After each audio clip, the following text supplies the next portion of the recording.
como é que a gente define excesso de peso? 40% da população global tem excesso de peso. Excesso de peso é baseado numa continha que é a tua massa corpórea dividida pela tua altura elevado ao quadrado. Se você tiver com esse valor, feito essa continha, entre 18,5 a 24,9 quilogramas por centímetro quadrado, isso daí vai estar te colocando dentro de uma caixinha chamada eutrofia. Você está, a princípio, bem, mas daqui a pouco eu vou tentar mostrar que ainda essa pessoa pode ter o diabetes, baseado na teoria da expansibilidade da massa adiposa. O sobrepeso é quando você ultrapassa esse valor, você pega ele de 25 a 29,9. Não é difícil de chegar num contexto de sobrepeso. Eu estava tentando fazer umas continhas para deixar bem didático aqui. Eu tenho 1,74 m, 75. E eu peso 74, 75 quilos. E eu estou então com o IMC, que é o índice de massa corpórea, na faixa ali de 23,5, 24. O princípio está excelente. Mas eu já pesei 82 quilos, com essa mesma altura. Então, se você pegar mais ou menos assim, ó, não é uma regra, tá? É só fazer a conta. E considerando que o cara não é um bodybuilder, senão vai sair obeso, todo mundo é obeso. A pessoa ela pode, né, bater um IMC de 27 puxado pela massa magra. Isso. Mas aí o clínico, ele bate o olho, a pessoa sabe que é porque é massa muscular, né? 1,74, 1,65, 1,60. Joga mais ou menos, esquece o 1, pega o centímetro, 1,65, 1,74. Pega esses 74, joga uns 5 quilinhos acima, fala 79. Já vai cair mais ou menos entre 25. Vai passar daquele 25 do IMC. Ou seja, eu tenho 1,80, seria uns 80. Eu tenho 1,80 e 83 quilos. Se você bater uns 87, você vai estar, supondo que não vir, né, pela massa magra. E aí tem uma outra forma de você se certificar disso, que vai ser circunferência abdominal. Você provavelmente já caiu no que é o conceito de excesso de peso, e a primeira classificação é sobrepeso. Então, excesso de peso entra tudo, o obeso e o sobrepeso, né? Sobrepeso é quando você fica com IMC entre 25 a 29,9. Obesidade é IMC de 30 a 34,9. Esse é o grau 1. Grau 2 é de 35 a 39,9. Grau 3 ou mórbida é de 40 para cima, que é o que antes configurava indicação para cirurgia bariátrica. Agora baixou para IMC até às vezes de 30, se for associada a comorbidades, a diabetes e por aí vai. Então esse é o conceito de obesidade baseado numa conta. Um outro conceito é a proporção de gordura. Passou de 25% mais ou menos no homem, 31%, 32% na mulher, por uma bioimpedância, a princípio também classifica para obesidade, ou excesso de peso. E aí você pode incluir agora aí também a circunferência abdominal. Então, vou falar de mim, tá? Eu estou dentro do IMC, mas eu estou praticamente no meu limiar de circunferência abdominal, que é nitidamente aquela configuração onde a pessoa ela tem uma barriga um pouco mais exacerbada. O famoso barrilzinho de chope. Barriguinha de cerveja. Que é mais comum nos homens. Isso é considerado uma obesidade chamada androide. Androide que vem mais da configuração do estereótipo masculino. Seria por questões hormonais mesmo, assim. Como é que você pega esse limite do que é excesso de tecido adiposo baseado na circunferência abdominal? Maior do que 80 centímetros em mulheres, relaxada, não pode obviamente comprimir a barriga, né? E maior do que 90 centímetros em homem. Só que aí tem alguns detalhes. Isso não diz que a pessoa está sob risco iminente de ter uma disfunção metabólica, né? É só um fator de risco, como o tabagismo, o etilismo, assim por diante. Agora, se passar de 88 centímetros nas mulheres e de 94 a 102 centímetros nos homens, já se começa a ter correlação com síndrome metabólica, que a gente pode discutir se der tempo depois, e diabetes, tá?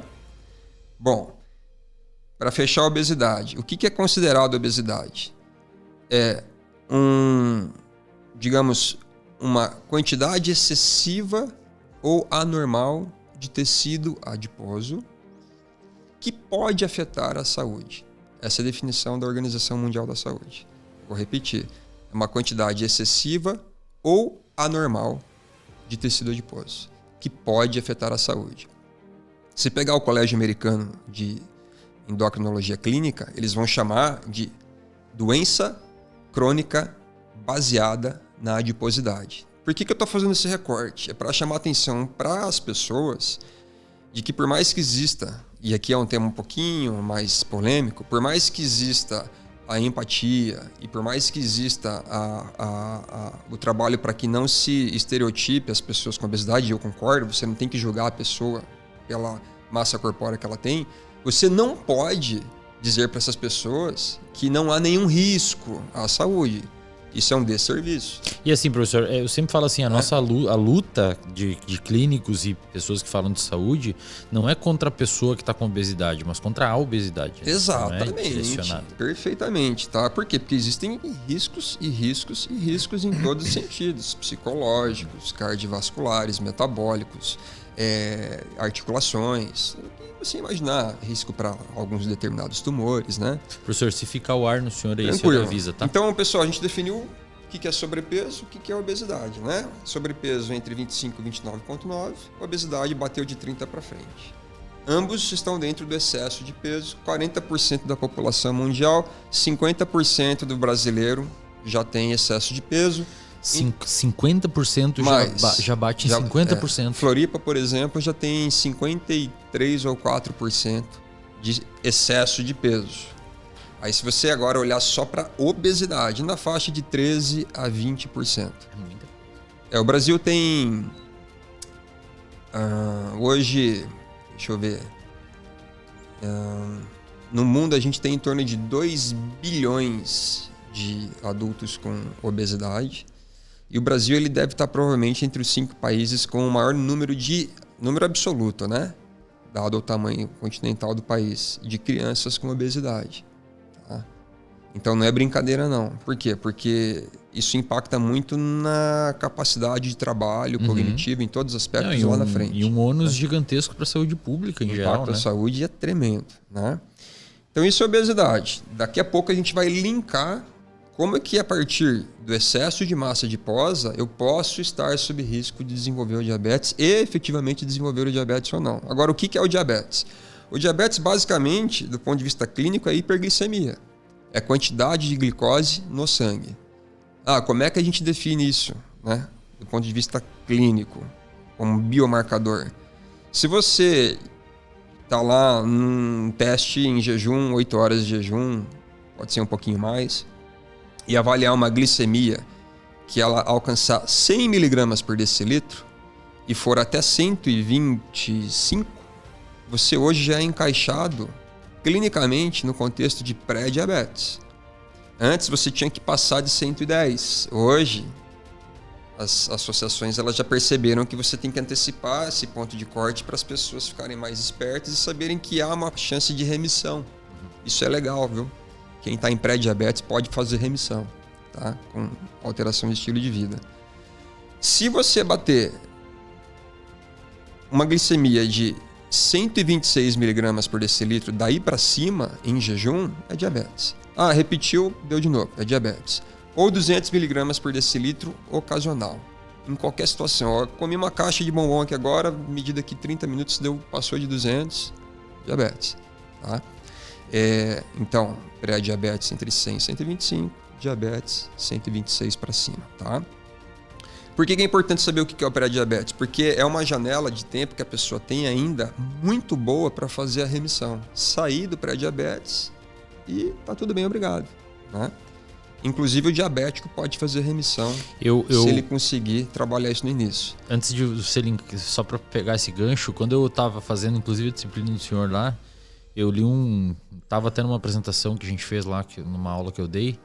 Eu lembro que eu li um artigo muito bonito uma vez no The New England Journal of Medicine, que eles fizeram um estudo com pessoas diabéticas e fizeram lá eram diabéticos tipo 2 ou pré-diabéticos, não lembro exatamente. E era para comparar alguns medicamentos, incluindo metformina, que depois você pode até falar sobre.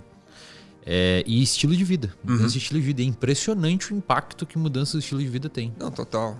Isso, Wesley, foi estipulado agora em 2021. Então, as associações europeias, a americana, que são as mais, digamos, relevantes aí de peso na comunidade internacional, elas tiveram que estabelecer que sim, que há a possibilidade de fazer remissão. Só que qual que é o grande problema? É a aderência e a manutenção. Por quê? Primeiro que quanto antes você tenta fazer a reversão, melhor. Tem estudos que se você fizer até 6 anos após o diagnóstico correto, que é bastante do tempo diabetes, até, né? você tendo uma perda de peso entre 10% e 15% daquela no histórico no momento do diagnóstico, você tem uma grande chance de ter a remissão. Só que acontece, para você perder de 10% a 16%, 15% do peso, os guias eles vão trabalhar com uma recomendação de que você baixe o seu aporte calórico para a faixa de 840 quilocalorias por dia. Cara, a pessoa passa fome pra caramba. É muita pouca coisa, né? Meu Deus. Então você precisa de um coach ali, basicamente na cabeça, que é muito comum, né? Você vê a galera aí que personal trainer, pô, você tá pagando uma grana pro cara lá, para quem pode pagar. E você tá indo buscar lá uma perda de peso, fica meio incoerente, né? Você tá pagando por um processo que você não vai aderir, né? Uhum. Mas, obviamente que conta muito a proatividade da pessoa, mas é difícil, bicho. É difícil pra caramba, né? Mas é possível dizer, pelo menos, que há remissibilidade. E isso é importante para que as pessoas saibam que, a despeito da gente acreditar que o diabetes ele era progressivo, de fato é progressivo, você consegue interromper essa progressividade se fizer uma intervenção radical. Então não é muito simples, né? Tem um estudo chamado DIRECT, um estudo no Reino Unido, que ele provou, mostrou isso, já foi reproduzido por outros grupos asiáticos.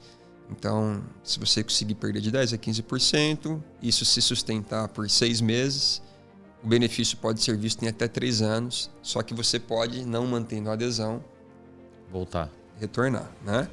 Bom, qual que é o link? Que eu acho que isso é um quebra-cabeça para muita gente, né? Por que da obesidade a gente vai para o diabetes? Logo, por que a obesidade é um fator de risco? Então, a gente pode dizer assim, que uma boa parte dos diabéticos do tipo 2, que é o diabético o diabetes observado no adulto, associado ao estilo de vida, associado a excesso de peso, sim, que é cada vez mais precoce. Então o DM2 antes, você começava a rastrear depois dos 50, 60 anos, hoje rastreia a partir dos 35. Este ano, a ADA, que é a Associação Americana de Diabetes, baixou para 35 anos o ponto de partida do rastreio. Eu vou fazer 43, então eu já deveria estar 8 anos rastreando, é o que eu faço, né? Mas pensa, isso começava aos 50. O que está dizendo pra gente? As pessoas estão ficando diabéticas mais cedo. Por quê? Porque o estilo de vida, ele antes afetou as pessoas num contexto em que eles já eram adultos. Agora, esse cenário está presente